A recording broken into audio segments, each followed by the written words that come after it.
സഹോദരങ്ങളുടെ കഴിഞ്ഞ 2 കൊല്ലത്തെ അധ്വാനമാണ് ഈ കഴിഞ്ഞ ദിവസങ്ങളിൽ മൺസൂണിന്റെ മഴ ഉണ്ടാകുമെന്ന പ്രതീക്ഷയോടുകൂടി ഇതെല്ലാം കടലിലേക്ക് ഒഴുകി പൊക്കൊള്ളുമെന്ന പ്രതീക്ഷയോടുകൂടി പൊതുമേഖല കേന്ദ്ര സംസ്ഥാന പൊതുമേഖലാ കമ്പനികളടക്കമുള്ള സ്ഥാപനങ്ങൾ വിഷംപുഴയിലേക്ക് ഒഴുക്കിയത്. നമുക്കറിയാം, നമ്മുടെ സംസ്ഥാനത്തെ ഏറ്റവും വലുപ്പമുള്ള ഒരു പുഴയാണ് പെരിയാർ, നദിയാണ് പെരിയാർ. 2 മാസം മാത്രമാണ് ഇത് ഒരു ഫുൾ സ്വിംഗിൽ ഒഴുകുന്നുള്ളൂ.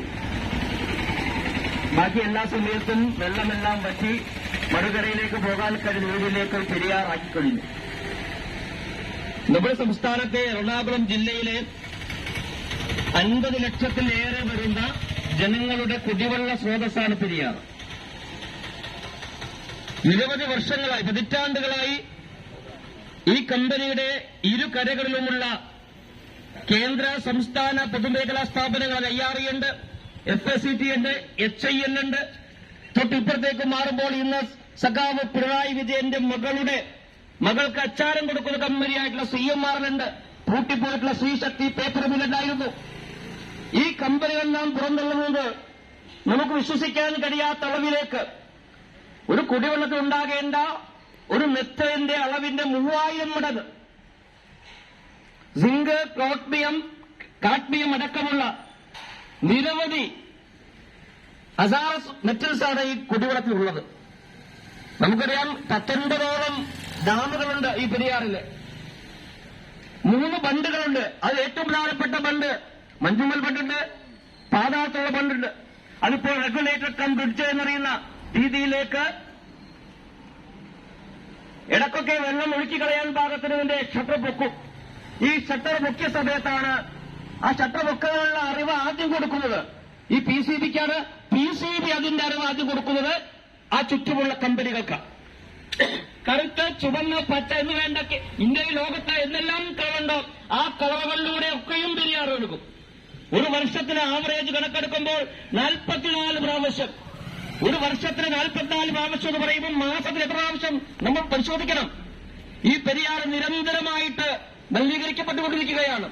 CMRLന്റെ അവർ കൊണ്ടുവരുന്ന അവരുണ്ടാക്കുന്ന ഉൽപ്പന്നങ്ങളുടെ ഉപോൽപ്പന്നവും അല്ലെങ്കിൽ അവശിഷ്ടങ്ങളുമൊക്കെ സ്ലറിയുമൊക്കെ ഒടുക്കുന്നത് ഈ പെരിയാറിലേക്കാണ്.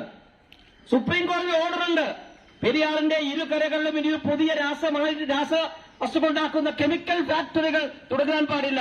അതിനാവശ്യമായിട്ടുള്ള ലൈസൻസ് സംസ്ഥാന ഗവൺമെന്റ് കൊടുക്കാൻ പാടില്ല. പക്ഷെ ഉള്ള ലൈസൻസ് അത് നിലനിർത്താനുള്ള അവകാശം കൊടുത്തിട്ടുണ്ട്. ആ ലൈസൻസിന്റെ കപ്പാസിറ്റിയുടെ അളവ് ഉണ്ടാക്കേണ്ട അളവിന് കുറവ് വരുത്താനായിട്ട് സുപ്രീം കോടതി ഓർഡറുണ്ട്. പക്ഷെ ആ ലൈസൻസ് വെച്ചുകൊണ്ട് പുതിയ സ്ഥാപനങ്ങള് പഞ്ചായത്തിന്റെ ലൈസൻസ് വേണ്ട, ഗവൺമെന്റിന്റെ അനുമതിയോടുകൂടി ഈ സംസ്ഥാനം ഭരിച്ചുകൊണ്ടിരിക്കുന്ന മാറി ഭരിച്ച ഇരു മുന്നണികളുടെയും സർക്കാരുകളുടെ അനുമതിയോടുകൂടിയാണ് ഇത് നടത്തിക്കൊണ്ടിരിക്കുന്നത്. 284 കമ്പനികളിൽ 100 കമ്പനികൾ റെഡ് സോണിലാണ്. മാരകമായിട്ടുള്ള വിഷയങ്ങള് നമുക്കറിയാം. ഈ പെരിയാറിന്റെ അടിത്തട്ട് സ്കാൻ ചെയ്യണം, സുപ്രീം കോടതി ഓർഡർ ഉണ്ട് കേട്ടോ. പക്ഷെ ചെയ്യാനായിട്ട് സംസ്ഥാന ഗവൺമെന്റ് തയ്യാറല്ല. അത് ചെയ്യുകയാണെങ്കിലും ഈ കമ്പനികളിലെല്ലാം തന്നെ ഇട്ടേക്കുന്ന പൈപ്പുകള് പെരിയാറിന്റെ ഒത്ത നടുവിലാണ്. ഇപ്പോൾ ഇത് തുറന്നാനുള്ള കാരണം ജൂൺ മാസത്തിലേക്ക് മുമ്പായിട്ട് ശക്തമായിട്ട് മഴയുണ്ടാകുമെന്നുള്ള കാലാവസ്ഥാ പ്രവചന വകുപ്പിന്റെ അതിൽ വിശ്വസിച്ചുകൊണ്ട് ഈ കമ്പനിയെല്ലാം തുറന്നുവിട്ടു. അങ്ങനെ റെഗുലേറ്റഡ് കം ബ്രിഡ്ജ് പൊക്കുന്നു. ഈ വെള്ളം ഒഴുകി അങ്ങ് കായലിലേക്ക് പോകുമെന്ന പ്രതീക്ഷയോടുകൂടി തുറന്നത്. പക്ഷേ വെള്ളം ഒഴുകിപ്പോയില്ല. ഇപ്പൊ PCB പറയുന്നത് തൊട്ട് ചുറ്റുമുള്ള കമ്പനികളുടെ പ്രശ്നമല്ല, കമ്പനികൾ പുറത്തുവിട്ട കെമിക്കൽ വസ്തുക്കളുടെ പ്രശ്നമല്ല, മറിച്ച് ഓക്സിജൻ കുറഞ്ഞു പോയതാ.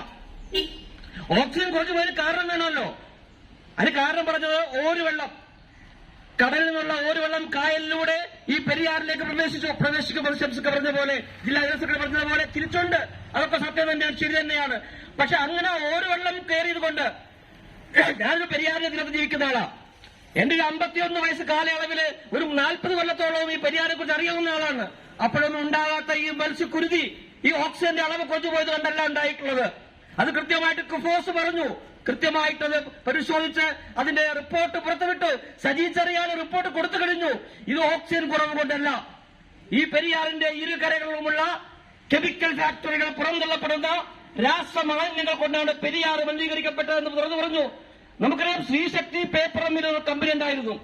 ആ കമ്പനിയിൽ പേപ്പർ ഉണ്ടാക്കാൻ വേണ്ടി കൊണ്ടുവരുന്ന അന്ന് ലോകത്താകമാനത്ത് കൊണ്ടുവരുന്ന വസ്തുക്കള്, അതിന്റെ വേസ്റ്റുകള് ഈ പെരിയാറിന്റെ തീരത്ത് ഡംപ് ചെയ്ത ഹിമാലയ പർവ്വതം പോലെയാണ്. ഞാൻ ചുമ്മാ പറയുന്നതല്ല, ഹിമാലയ പർവ്വതം പോലെ ഇതിന്റെ വേസ്റ്റുകള്. ആ വേസ്റ്റ് എൻഡോസൾഫ ഉൾപ്പെടെയുണ്ട്. ഈ എൻഡോസൾഫ ഉൾപ്പെടെയുള്ള കോളിഫോം ബാക്ടീരിയ അടക്കമുള്ളത് ഈ പെരിയാറിലേക്ക് പോയിക്കൊണ്ടിരിക്കുകയാണ്. അതിനോടാകെ പ്രശ്നങ്ങളായി ആ കമ്പനി പൂട്ടി. കമ്പനി പൂട്ടിയിട്ടാൽ ഗോഡൌണാക്കി മാറ്റി. കമ്പനിയേക്കാൾ വലിയ ലാഭമായി. ഇൻഡസ്ട്രി തുടങ്ങേണ്ട സ്ഥലത്തെ ഗോഡൌണാക്കി ലക്ഷക്കണക്കിന് രൂപയുടെ ലാഭം കൊയ്യുമ്പോ ഈ പറയുന്ന ഏക്കർ കണക്കിന് ഭൂമിയില് ഈ ശ്രീശക്തി പേപ്പറിന്റെ വേസ്റ്റ് ഡബ്ബയിരിക്കുകയാണ്. പാർട്ടിയുടെ ബഹുമാനായ ജനറൽ സെക്രട്ടറി കേസ് കൊടുത്തു. പാർട്ടിക്ക് വേണ്ടി കേസ് കൊടുത്തു. ലക്ഷക്കണക്കിനാക്കി കേസ് കൊടുത്തപ്പോൾ ഹൈക്കോടതി ഉത്തരവുണ്ടായി. എന്താ ഉത്തരവ്? ഈ ശ്രീശക്തി പേപ്പറില് ഈ വേസ്റ്റ് കളർന്ന് നീക്കം ചെയ്യണം. നീക്കം ചെയ്യുന്നവരെ 3 കോടി രൂപ PCB കെട്ടിവെക്കണം. അത് PCB കെട്ടിവെച്ചിട്ട് PCBയും കമ്പനിയുടെ ഒത്തുകൊടുത്ത് ആ പൈസ, ആ ക്യാഷ് റിലീസ് ചെയ്യാനുള്ള ശ്രമമൊക്കെ. ആ ശ്രമങ്ങളെല്ലാം ചെറുതുതോൽപ്പിച്ച് ഹൈക്കോടതി ഉത്തരവ് നടപ്പിലാക്കാൻ വേണ്ടി വെൽഫെയർ പാർട്ടി ശക്തമായിട്ടുള്ള സമരം ചെയ്ത ഫലമായിട്ട് കോടിക്കണക്കിന് രൂപ ചെലവാക്കി ആ വേസ്റ്റ് പോയിനോട് മാറ്റേണ്ടി വന്നു. എൻഡോസൾഫ ഉൾപ്പെടെയുള്ള വേസ്റ്റാണ് പെരിയാറിലേക്ക് പോയിട്ടുള്ളത്.